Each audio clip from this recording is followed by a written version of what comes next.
Welcome to the Edge of NFT podcast with your hosts, Jeff Kelly, Ethan Janney, and Josh Krieger. We aim to bring you not only the top 1% of what's going on with NFTs today, but what will stand the test of time. We explore the nuts and bolts and the business side, but also the human element of how NFTs are changing the way we interact with the things that we love. This podcast is for the futurists and dreamers, the disruptors and creators, the fans and connectors, and the makers and doers that are pumped about this ecosystem and driving where it goes next.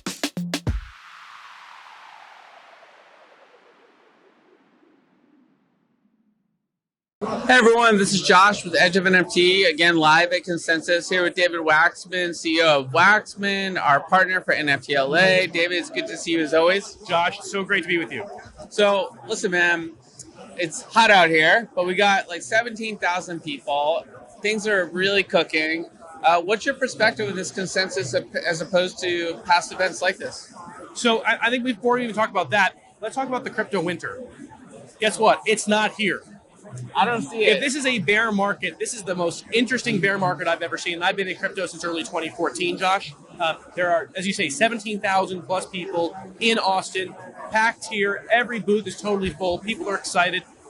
The tech has simply advanced that much. The capital is behind it. I think it's an exciting time to be in the industry. And what are the types of conversations you all are having with your clients, potential clients? What are people up to at this point in time? What do you see as sort of the trends for this year? So I think you're seeing a lot right now in cross-chain liquidity. That's quite interesting. What we've noticed is, people were really concerned. Is only one chain going to win them all? That was actually a real issue in a topic of conversation in 2019, 2020. Was it ETH? Was it going to be an ETH killer? Now it's clear that there's going to be many blockchains that are winners. And the way to go and interoperate between the different blockchains, a lot of value accrues there. So I think that's going to be one of the big stories of this year. It's what clients are talking about. NFTs with real utility. I think we've seen that PFP projects, there's interest in those, and great collections can certainly have some floor value, but those with real utility are taking off. And I'm seeing some really interesting IP come to market through NFTs with brands that actually understand that you need to be Web3 native. And I think that's going to be really exciting in the second half of the year. Right on. And obviously you have a lot of clients doing amazing things, but any stuff right now that you can talk about, recent announcements, projects that sort of epitomize what we were just kind of covering in a more specific use case? Sure. So as it turns out, I just spoke on stage with the head of TBD at Block. So Block was formerly known as Square, and he just announced Web 5, which is, he says, better than Web 3. And it's a decentralized internet that doesn't necessarily depend on a cryptocurrency, but more importantly, it does make use of decentralized technologies. IPFS, for example, is the type of thing that might be in their tech stack. And he announced that just here today. It's the type of thing where you can see that Fortune 500s, large enterprises, even nation states are going to be making use of the new version of the internet built on blockchain-like tech. That's really big. So, a lot of people like to make predictions around the metaverse as well and the adoption of the metaverse. We were talking about interoperability. We're talking about Web 5. What do you think are the realistic sort of milestones that can be achieved in terms of metaverse adoption over the next year? Well, I think I'm seeing a lot happening with Unreal Engine-based VR metaverses. I'm seeing an enormous amount of progress there. We're seeing AAA games that are making use of Web3 type tech, which I would say are consistent with metaverse philosophy. One more major announcement for you, Josh, and actually, I need you to talk to this guy. Have you ever heard of a guy named Neil Stephenson? He's the guy who invented the word metaverse. I have not. Okay, so he wrote a book called Snow Crash, which literally was the first time the word metaverse was ever unveiled. Oh, wait. He's is he a founder of Snow Crash? He's the writer of Snow Crash. Yeah, no, I totally met him as Super Chief in LA. I'm so sorry, Neil. I do remember you. Well, good. So it turns out he is going to be he's co-founding a layer 1 blockchain called Lamina 1, which is purpose-built for the metaverse. And I think that's going to be incredibly exciting. So hopefully it's something that Edge of NFT can explore down the road, but it's emblematic of where we are now, which is at the beginning, the dawn of the metaverse age. All right. Well, you've given us a lot of alpha in a short amount of time. We appreciate that, being that we are the Edge of NFT. Thanks, David. I hope you have a great show, and I'm sure we'll be working together sometime very soon. Thank you, Josh. Great to be your partner.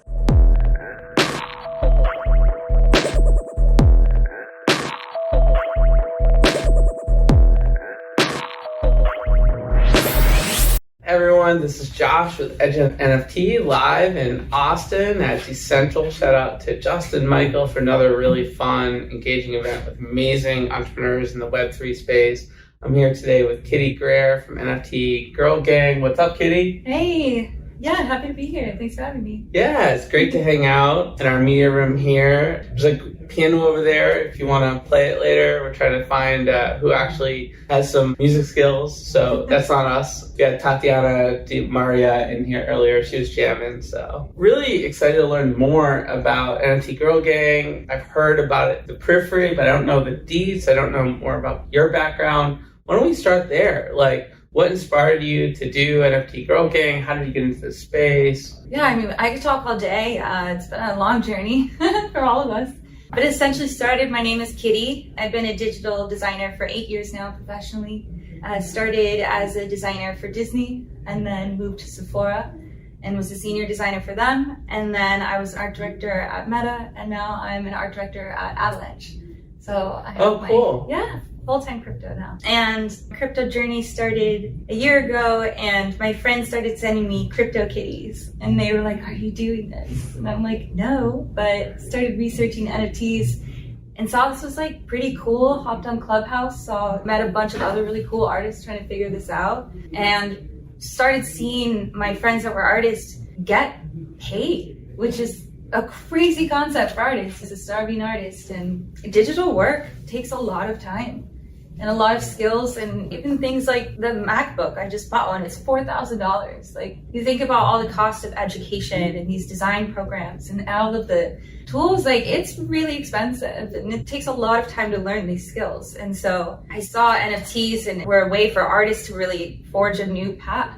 And so I wanted to learn about it, and I wanted to bring as many artists as possible and learn together. I hopped on Clubhouse, and I joined in with one of my friends that lives in SF, and we decided to build a blockchain solutions company because he had the same vision. And we partnered with one other guy and built the world's first physical NFT gallery. And what's that called? With Super Chief. Oh. Out in New York, yeah. Yeah. We partnered with the guys at Super Chief for NFT LA and they're doing great. more stuff together. In fact, we just had a full show with Ed last week. So yeah, very cool team. Very cool. You've done a lot. I'm curious about some of the distinctions of working as a digital designer for a Web3 company like Avalanche versus a more traditional company, and how you've seen the value equation for digital designers shift. Because clearly in Web3, digital design is the be-all, the end-all, right? It's all about that side of the house.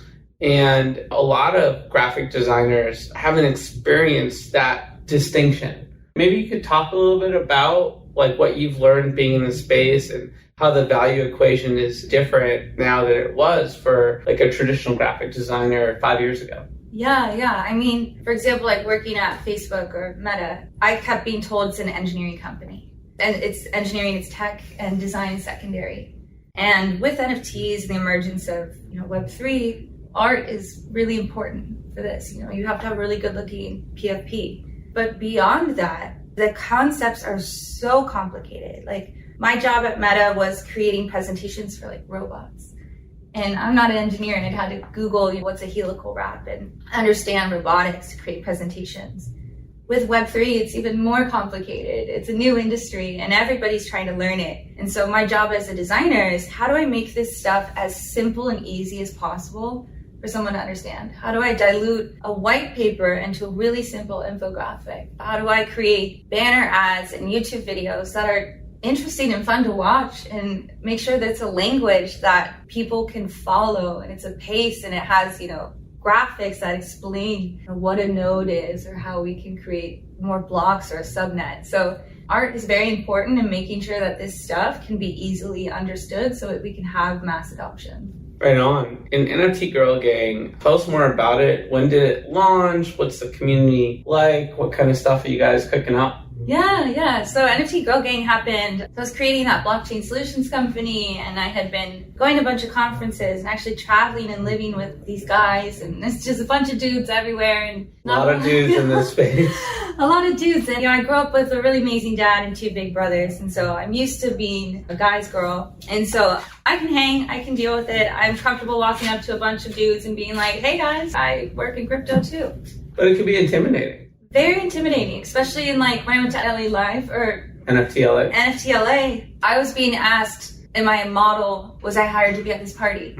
So there's still some weird things. And we had a pretty strong female demographic at our event, and that those questions are still popping up. Yeah, it happens, but really with Girl Gang, there was just not a lot of women last year, and I just really selfishly wanted more girlfriends to hang out with. And I wanted to bring my girlfriends in because I'm like, hey, this is actually a pretty cool community.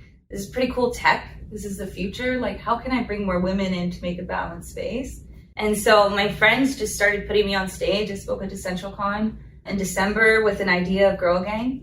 And just people keep putting me up on stage and people keep finding Girl Gang. And it's really a place where I was solving that problem of how do I find other women? How do I know who these thought leaders are? How do I understand? How do I find one person to talk to about this? And so I have a Discord, Instagram, Twitter, where people are naturally talking. And I'm seeing this community, and I now have all these women that are part of Girl Gang. They're like, how many members of Girl Gang? I have about 2,000 cool in there, which is oh, okay, people are down. So yeah, my idea now is I want to create an accelerator and a headhunting program. So I want to find 5 female founders and make them feel supported and help them find those right advisors that I've been, meeting these amazing people the last year. And the headhunting part is I got a full-time job in crypto. I want to help women do the same thing by helping them with their resume and feeling confident and knowing you don't need experience in Web3 to get a job in Web3. You just need to have a passion, ability to learn, and the right person to just be come on. Yeah, and I would just add the right mindset too. I agree with everything you said, by the way, as well. Shout out to Audrey Pichi, one of our teammates at Edge of Company, who does so many things for this company. And she did have a Web3 background, and she jumped right into the space. But she had helped us build a food tech company, which had a very similar Web3 ethos, where it was co-creating. And I think if you have the co-creation mindset, it's not that difficult to get into the space and figure it out. Yeah, I like to say Web3 is almost like a digital Burning Man. Everybody's there, you find what you need, and a lot of people are just kind of how can I help? Yeah, and people that haven't experienced it, it's probably hard to wrap your mind around, but this is really how it goes on the regular, right? And there's always some outliers, some folks that have different perspectives and motivations, but we're talking about the supermajority of the community is all about that. That sounds like an exciting roadmap, and I guess you've got some kind of event cooking at NFT New York, which is coming up. Yeah, we have the Baddie Summit on June 20th. I have an amazing loft in Midtown, and we're doing panels with some amazing speakers. We have some activation spots, fun networker and snacks, and so this is the first owned Girl Gang, NFT Girl Gang event, and so I'm really excited to be able to bring that to the community. And how can folks learn more about it and get involved in the event? Yeah, I bought NFTNYCBaddies.com. Okay. And then we also have all the information on NFTGirlGang.com. Yeah, June 20th, we have speaker applications, and we're still looking for sponsors that align with our ethos to really make this an amazing product and event for women and allies. Cool. I guess, just to take a step back, do you have any, closing thoughts in terms of where you see this industry going? Maybe some of the folks and projects that you look at in the industry that inspire you? Yeah, for sure. We talked about Swan. She's amazing. She takes the time to talk with people, and she's a superhuman.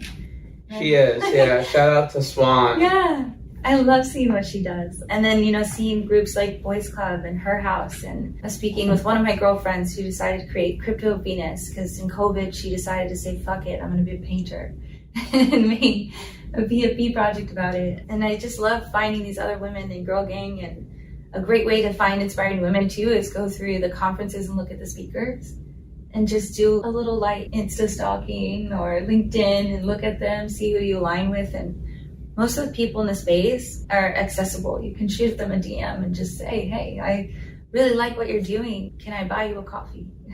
Yeah, I mean, they're around here at DCentral, they're around Consensus, they're at NFTLA, inside, hanging out, right? Like, I really respect your ethos and your message around not being intimidated by the space, diving in. Where do you see all this going? Like, fast forward 5 years. Oh gosh, I mean, I feel like it's already been 5 years. Yeah. But yeah, I mean, I think it's really, you know, we've seen the boom, we've seen the crazy, we've seen a lot of tests, and we know that the technology is working. And so in the next 5 years, I'm excited to see how people really think about how to use this technology. My friends and I geek out about what if there was a crypto will, where the second you get marked as deceased, you have wallets and that auto distributes all of your funds to everybody. So you don't have to argue over who gets what, like just random things like that, or the metaverse. Yeah. We did a show at one point about what happens to your NFTs when you pass on, and there was some time capsule project where you could put all your NFTs in a time capsule and fire them off to someone at a future date and time. But I think that's like something really important to think about is how do you sort of pass on this digital value? How do you enhance digital value? Maybe you get sidetracked with projects, but you want to share your NFTs with the community and sort of create more value with them. How do you do that? Guilds are so fascinating to me for that reason, and sort of new permutations of guilds and DAOs. We're really excited to see what happens next, and appreciate you spending some time with us and hanging out. And it sounds like a fun event coming up in New York, and we'll definitely have to stay in touch and everything you're up to. And I guess, how can people get in touch with you on Twitter? Yeah, for sure. It's Kittah, so ITSKITTAH.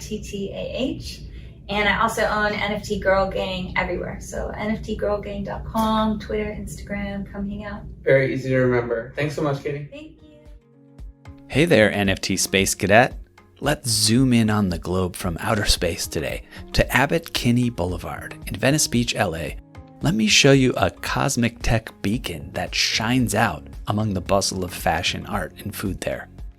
It's a thriving software dev, data science, and design studio known as AE Studio, where scores of the sharpest minds have come together to help founders and execs create software and machine learning solutions that are not only profitable and increase our agency as humans, but that give us that warm, fuzzy feeling that elegant tech so wonderfully does.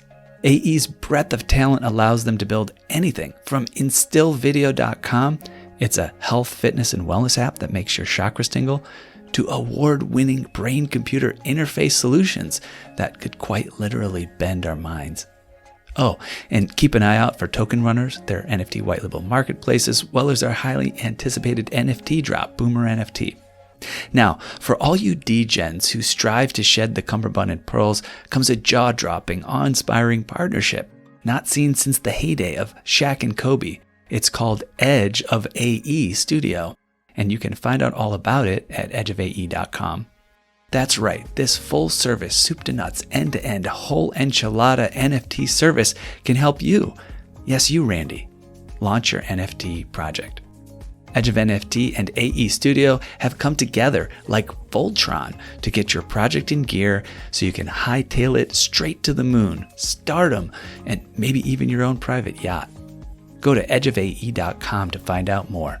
That's edgeofae.com. Actual results may vary depending on moon landing location, domain of stardom, scale and model of yacht, as well as whether scale, model of yacht, or actual yacht. Hey, Jeff Kelly here with Edge of NFT. I'm sitting down with the man, the myth, the legend, Baron Davis, entrepreneur, businessman, of course, two-time NBA All-Star. Can't forget that. It's been a minute since we last connected. Several years, actually. First met you at the Upfront Summit in LA, where, of course, you were talking about all the things you were working on, including Black Santa at the time. You had Chris Bosch out there, a bunch of other folks doing really amazing things. First, like, what do you think of DCentral here in Austin? It's cool, man. This is a fun place. You know, just a lot of people curious, a lot of great minds, extraordinary talent.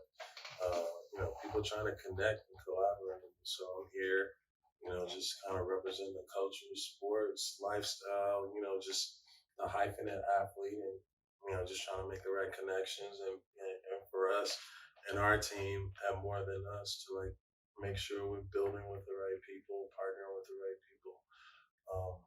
because it's still like, it's still like a wild, wild west. It's early days, yes. Still early. Very much so. You always say we are later than some, but earlier than most.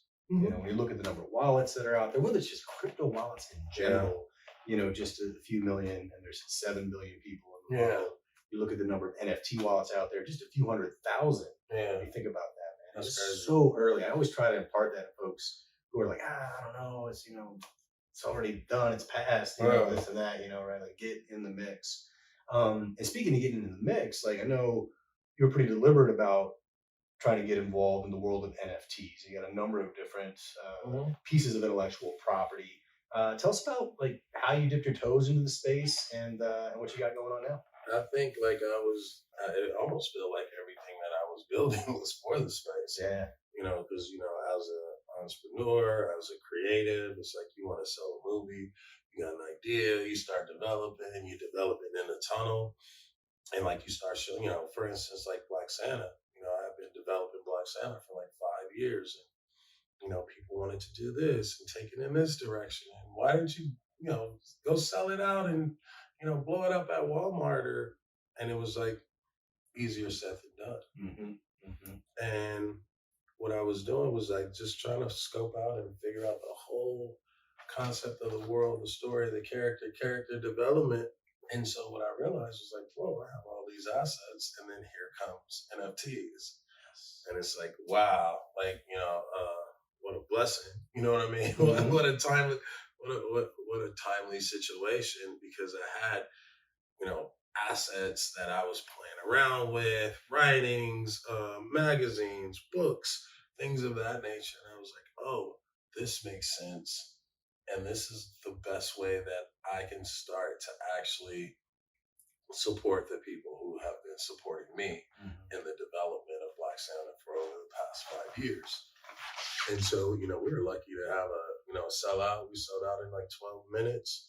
You're nervous about like, how is this going to work? How is this going to happen? And then, you're super motivated that like, like our people, like we're all one cohesive family now. And we get to build up on that, and then we get to keep creating, ideating, and including. Yeah, community, right? I mean, you hear it a lot, right? And maybe maybe it loses some power in how much people talk about it to a degree. But the reality is, it's the centerpiece of everything. And I think we just saw that. You were at a VCon, right? Mm-hmm. And if you look like that community, that was probably one of the biggest gatherings of people that are NFT holders, part of a community built around that one commonality and everything that it stands for.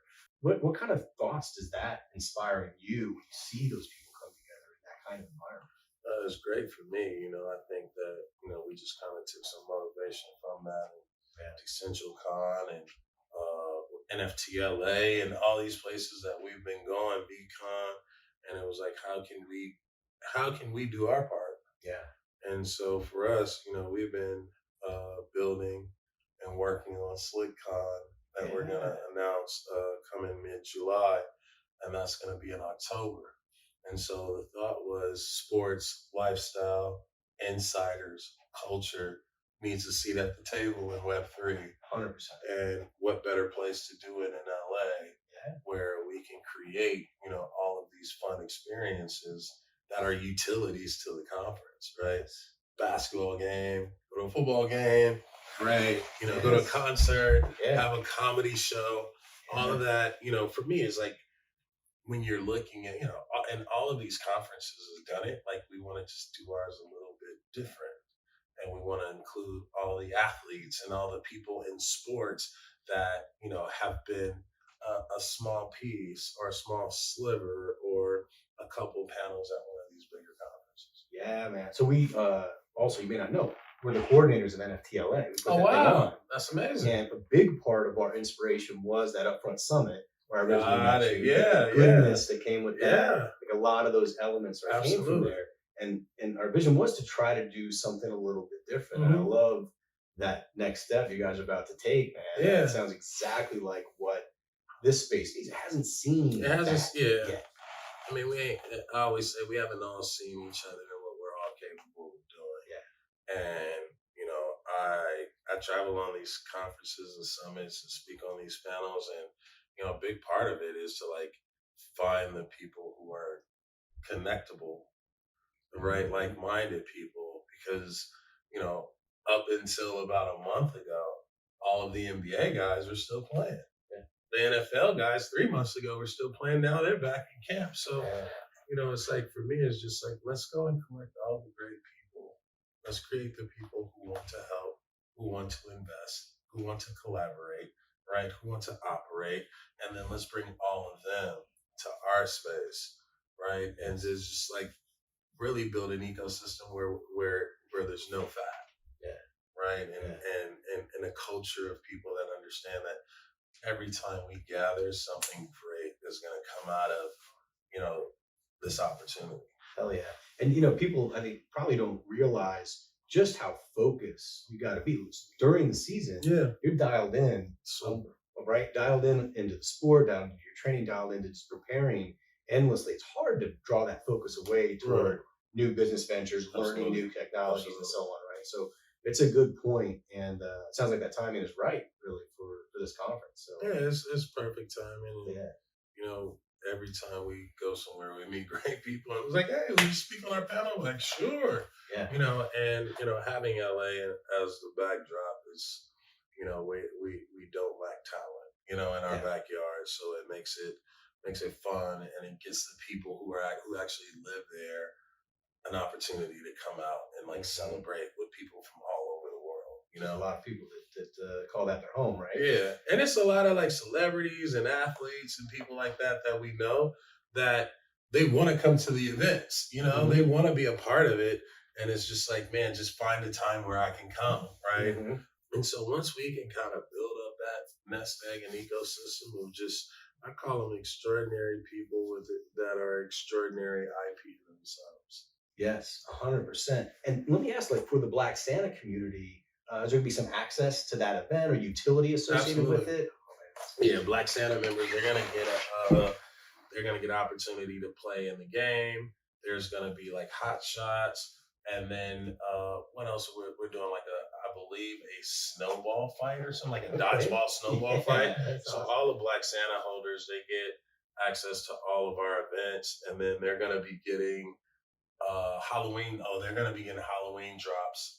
I'm not supposed to say that, but they're getting like secret Halloween drops from some new characters from the whole Black Santa You Wish world. Yeah. And so the good thing about the Black Santa holders is every time we do something else or something different or add on, they'll always be, first movers and have first access to all the other projects. And we're literally building out the world. We got the snow people. We have the snow people coming in that time period.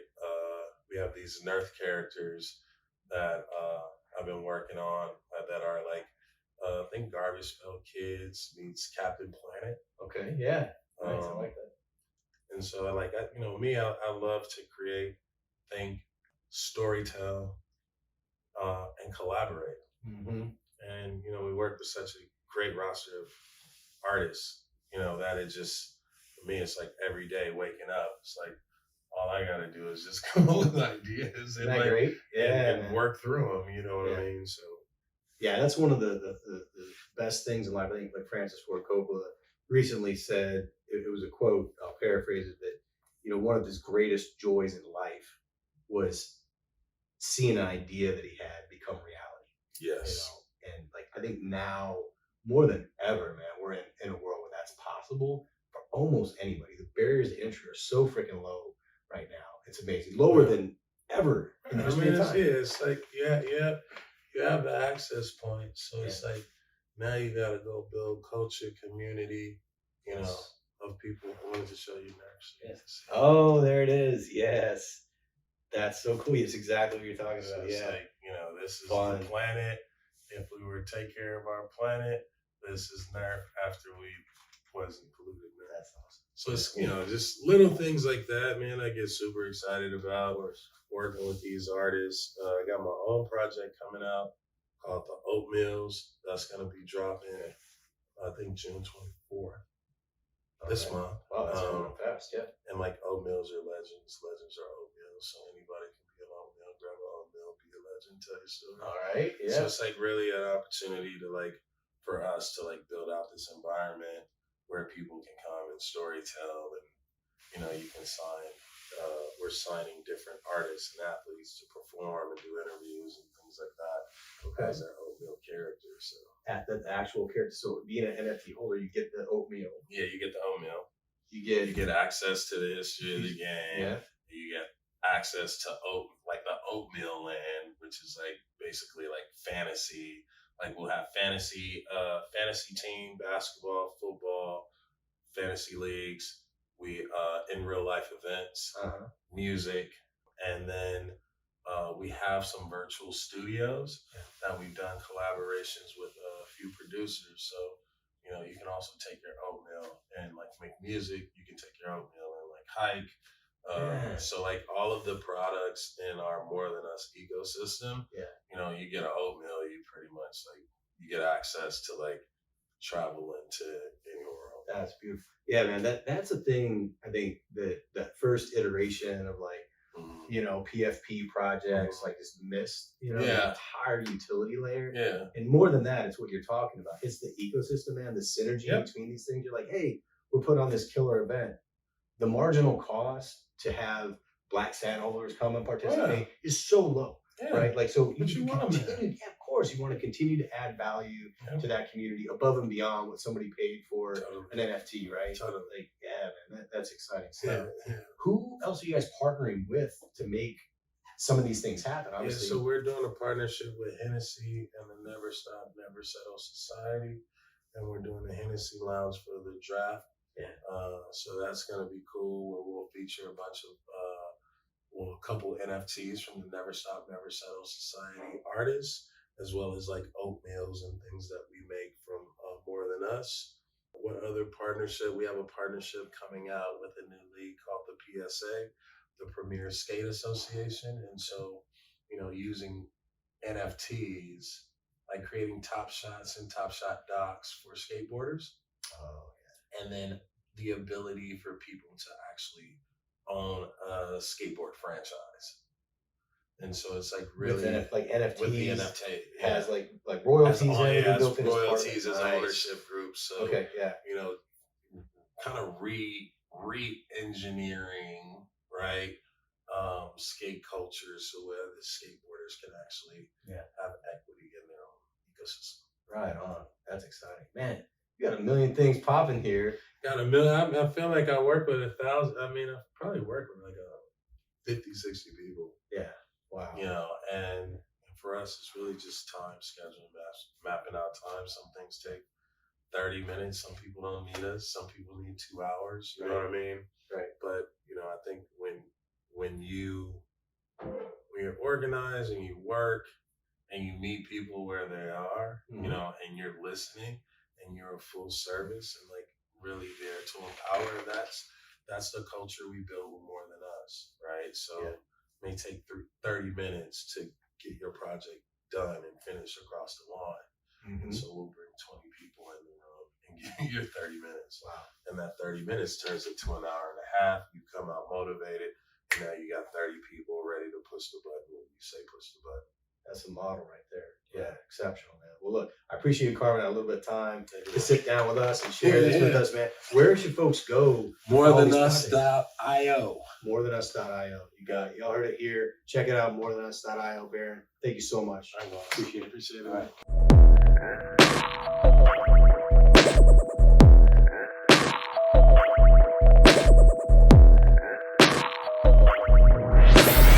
Okay, we've reached the outer limit at the edge of NFTs today.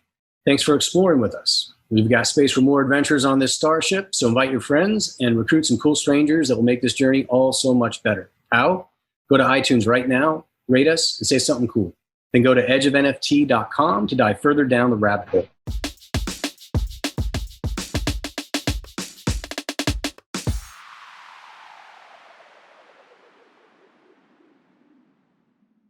The views and opinions expressed on the Edge of NFT podcast reflect solely those views and opinions of the show creators and its guests. We're learning as we go, just like you. Please make sure to do your own research. Our podcast is not financial advice. There are multiple strategies and not all strategies fit all people. You understand that you are using any and all information available on or through this podcast at your own risk.